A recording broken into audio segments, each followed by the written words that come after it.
முக்கியமாக வந்துட்டு சொல்ல மறந்துட்டேன். கேஎல் ராகுல். So one of the classy ராகுல் அவர் வந்து மிஸ் பண்ணிட்டாங்க. அண்ட் இன்னொரு முக்கியமான ஒரு நல்ல ஒரு ஃபினிஷர் டிகே அவரையும் மிஸ் பண்ணிட்டாங்க. அண்ட் 3 பேருமே ஜெம் ஆஃப் அ T20.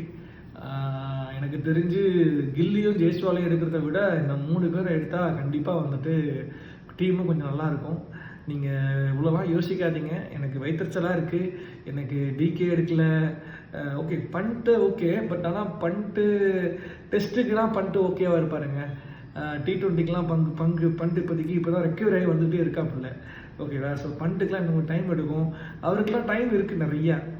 நீங்கள் ஜெய்ஸ்வாலுக்கும் நீங்கள் வந்து கில்லுக்கும் ஆப்பர்ச்சுனிட்டி கொடுக்கறதுக்கு நீங்கள் கேஎல் ராகுல் கொடுக்கலாம், நீங்கள் வந்துட்டு டிகே கொடுக்கலாம். DK will finish your match. There are a lot of things to do. So as request from the fans, please do reconsider Sandeep Sharma, Natarajan and DK and KL Rahul.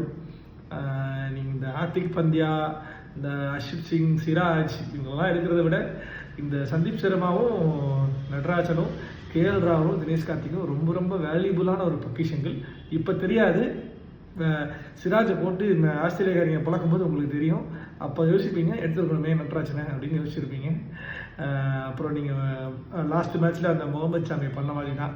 அவங்க நல்ல பிளேயரை வந்து bench பண்ணி வச்சுட்டு உட்காந்து போட முடியாமல் அவஸ்தப்பட்டு இருப்பீங்க. இந்த தப்பை மறுபடியும் பண்ணாதீங்க ப்ளீஸ். இஃப் பாசிபிள் முடிஞ்சால் அந்த 4 பேரையும் ஆட் பண்ணுங்கள். என் மனசு கேட்கலங்க.